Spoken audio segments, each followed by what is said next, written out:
Puji Tuhan, selamat pagi. Salam sejahtera dalam kasih Tuhan Yesus Kristus. Bapak Ibu saudara yang dikasihi Tuhan, kita bersyukur karena oleh anugerah Tuhan kita dapat berjumpa lagi dalam program Renungan Pagi. Mari kita berdoa sebelum kita lebih lanjut dalam acara Renungan Pagi di hari ini. Mari kita berdoa. Bapa di surga, kami bersyukur bahwa di pagi hari ini Tuhan memberi kesempatan lagi buat kami untuk dapat menikmati hari yang baru, tubuh, jiwa, dan roh yang diberkati Tuhan, sehingga pagi ini kami boleh ada sebagaimana kami ada. Kami kuat, kami sehat, semua karena anugerah Tuhan. Kami berterima kasih karena kami diberi kesempatan untuk dapat menjalani kehidupan kami di hari ini. Menyerahkan semua ini ke dalam tangan-Mu, biarlah Tuhan terus menolong dan berkati kami. Dalam nama Tuhan Yesus Kristus kami mengucap syukur dan kami akan merenungkan kebenaran firman-Mu. Haleluya, amin. Bapak Ibu saudara yang dikasihi Tuhan, pagi hari ini saya ingin mengajak kita untuk membaca satu ayat firman Tuhan dari Galatia pasal yang ke-6 ayat yang ke-3. Dikatakan demikian, sebab kalau seorang menyangka bahwa ia berarti padahal ia sama sekali tidak berarti, ia menipu dirinya sendiri. Saudara-saudara yang dikasihi Tuhan, melalui ayat firman Tuhan ini saya ingin memberikan satu tema kecil tentang hidup yang berarti. Puji Tuhan. Saudara-saudara, Rasul Paulus menuliskan hal ini di Surat Galatia pasal yang ke-6. Dapat kita pahami bahwa ternyata pada saat itu ada orang-orang yang menganggap dirinya berarti, namun sesungguhnya mereka tidak menjalani kehidupan mereka dengan kehidupan yang penuh arti. Saudara-saudara, Alkitab mengatakan kehidupan yang seperti itu adalah menipu dirinya sendiri. Saudara, hidup yang kita jalani dalam kehidupan di dunia ini sesungguhnya adalah anugerah Tuhan semata, ya. Setiap rentetan peristiwa yang terjadi di dalam kehidupan kita tentu bukanlah terjadi secara kebetulan, melainkan semua itu ada di dalam rancangan Tuhan. Karena memang Tuhan sendiri yang berkata bahwa di dalam kitab Yesaya 29 ayat yang ke-11, sebab aku ini mengetahui rancangan-rancangan apa yang ada padaku mengenai kamu, ya. Dengan tegas sekali Alkitab mengatakan, sebab aku ini mengetahui rancangan-rancangan apa yang ada padaku mengenai kamu. Demikianlah firman Tuhan, yaitu rancangan damai sejahtera dan bukan rancangan kecelakaan, untuk memberikan kepadamu hari depan yang penuh harapan. Jadi saudara-saudara yang dikasihi Tuhan, ketika kita menyadari bahwa ketika kita ada di hari yang baru ini, kita hidup di dalam anugerah Tuhan, kita hidup juga di dalam rencana-rencana Tuhan yang sudah Tuhan rancangkan bagi hidup kita. Mari kita gunakan kesempatan yang Tuhan berikan ini untuk sebaik mungkin, ya. Jangan sampai kita membiarkan hari-hari yang Tuhan izinkan untuk kita jalani ini tanpa arti, ya. Jangan sampai kita menjalani kehidupan kita di tengah-tengah dunia ini tanpa makna. Saudara, ketika seseorang menjalani kehidupan di dunia ini, itu berarti saya katakan tadi Tuhan punya maksud dan rencana dalam kehidupannya. Dan Alkitab mengatakan rencana Tuhan itu adalah rencana yang indah. Ya. Hal ini juga kalau kita melihat di dalam kitab Kejadian, Allah sudah merencanakan atau merancangkan ya rancangan yang luar biasa bagi kehidupan kita. Di dalam, kalau kita melihat di dalam kitab Kejadian pasal 1 ayat 27 ya, sebab di sana Allah menyatakan manusia diciptakan menurut gambarnya Allah sendiri.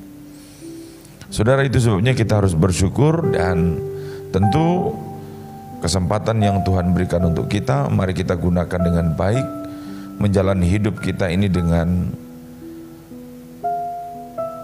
penuh makna ya, sehingga hidup kita berarti dan mempunyai dampak yang besar bagi orang-orang yang ada di sekitar kita.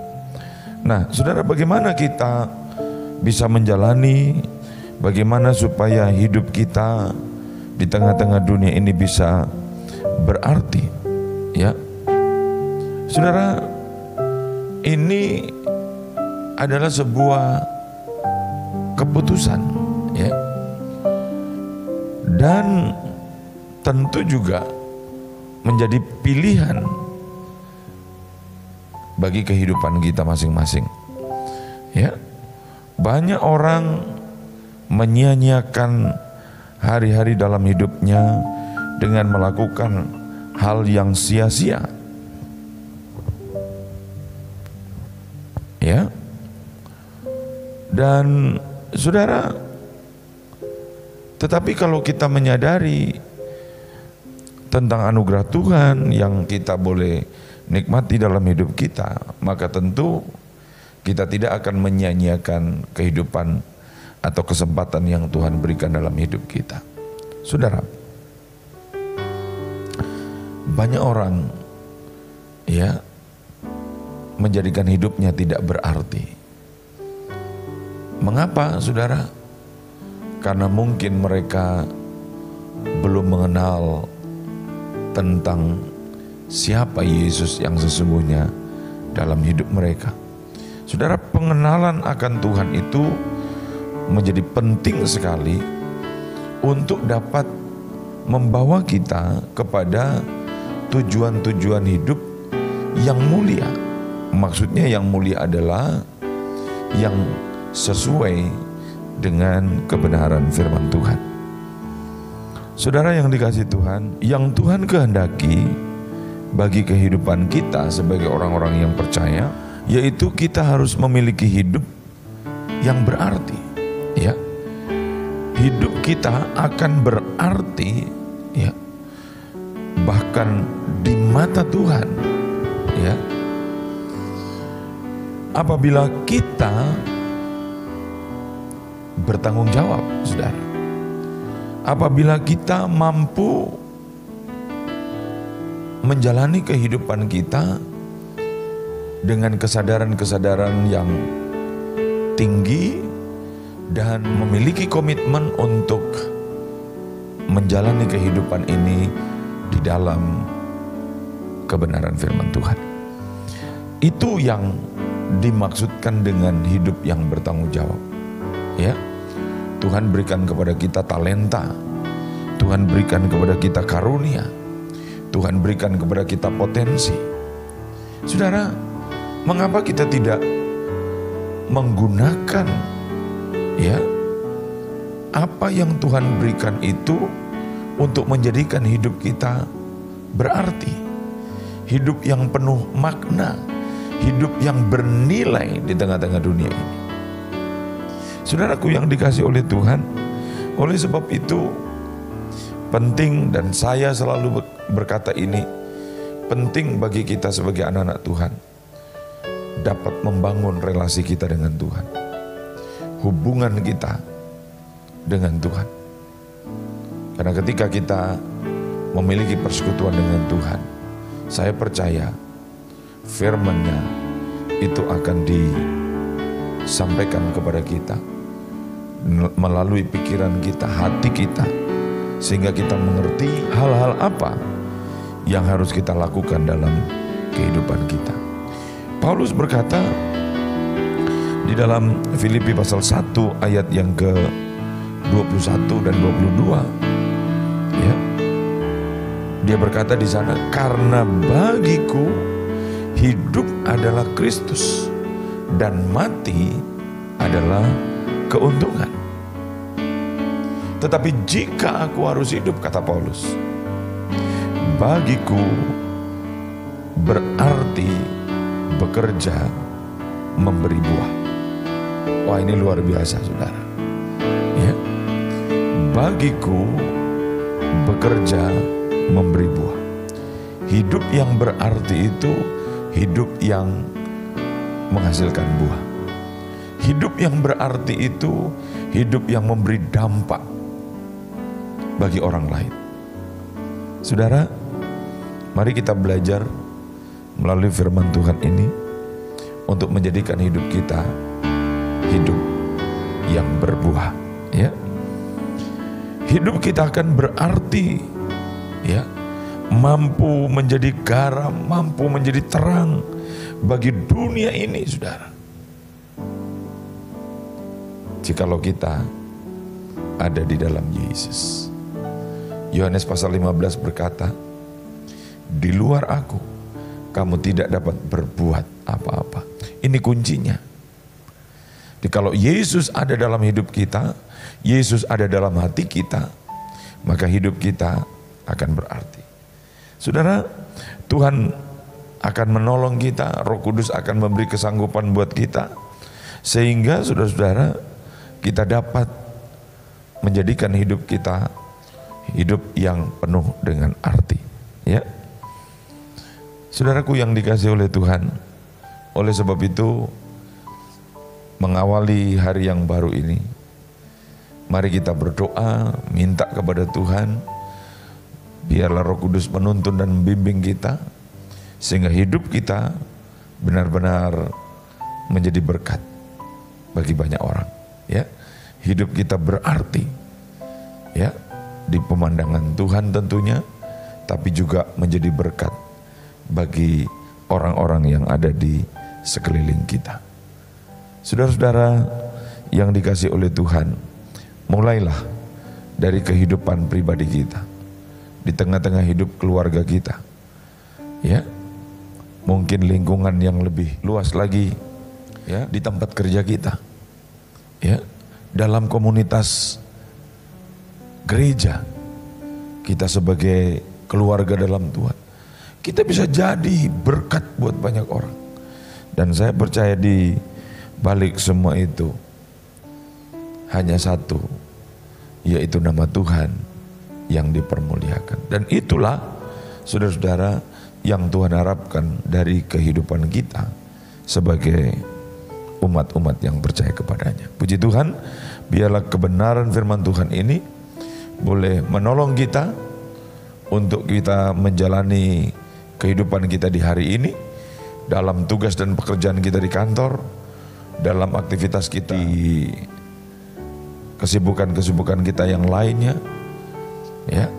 Saya rindu biarlah Roh Kudus menolong kita sehingga kita bisa menjadi berkat bagi banyak orang. Untuk itu, saudara, mari kita berdoa, kita menyerahkan hari ini ke dalam tangan Tuhan. Amin. Tuhan berkati. Mari kita berdoa. Bapa kami di dalam surga, di dalam nama Tuhan Yesus Kristus, sungguh kami bersyukur bahwa oleh anugerah dan kemurahan Tuhan, kami boleh menikmati hari yang baru. Kami boleh menikmati anugerah Tuhan. Dan itu semua memungkinkan kami untuk kami dapat menjalani semua aktivitas kami di hari ini. Kami berdoa biarlah Tuhan boleh menolong kehidupan kami semua Tuhan boleh memberkati kehidupan kami, sehingga hari ini Tuhan, hidup kami benar-benar menjadi hidup yang penuh arti. Kami sadar kami punya banyak kekurangan, kelemahan, tapi kami mau serahkan semua ke dalam tangan-Mu. Biarlah Tuhan boleh memberkati hidup kami. Pakailah kami semua Tuhan untuk menjadi alat-Mu. Karuniakan kekuatan kuasa Roh Kudus-Mu bekerja dalam hidup kami, sehingga kami benar-benar boleh tampil sebagai anak-anak Tuhan yang dapat menjadi berkat buat banyak orang, sehingga nama Tuhan dipuji dan dipermuliakan. Terpujilah nama-Mu, berkati seluruh umat-umat-Mu semua, mereka yang bekerja baik di kantor pemerintah, mereka yang bekerja di kantor-kantor perusahaan, mereka yang bekerja dalam bidang pekerjaan yang lain. Biarlah Allah boleh turut campur tangan. Bahkan umat-umat-Mu yang menjalani kehidupan mereka, Tuhan, dengan berjualan di pasar, berjualan berkeliling, mereka yang membuka warung, kios, toko, bahkan umat-umat-Mu juga yang bekerja sebagai tukang ojek, sebagai sopir, tukang-tukang bangunan. Biarlah Allah memberkati hidup mereka. Dimanapun mereka berada, dimanapun mereka bekerja, biarlah hidup mereka boleh jadi berkat, sehingga nama Tuhan dipuji dan dipermuliakan. Terima kasih Tuhan, terpujilah akan nama-Mu. Kami sungguh mengucap syukur untuk pagi hari ini, karena Tuhan baik, Tuhan memberi kami kesanggupan untuk dapat menjalani hari ini bersama dengan Tuhan. Ini doa syukur kami. Kami menyerahkan semua ke dalam tangan-Mu, di dalam nama Tuhan Yesus Kristus, Tuhan dan Juru Selamat kekasih jiwa kami yang hidup. Kami berdoa dan mengucap syukur. Haleluya. Amin. Selamat pagi, Tuhan memberkati.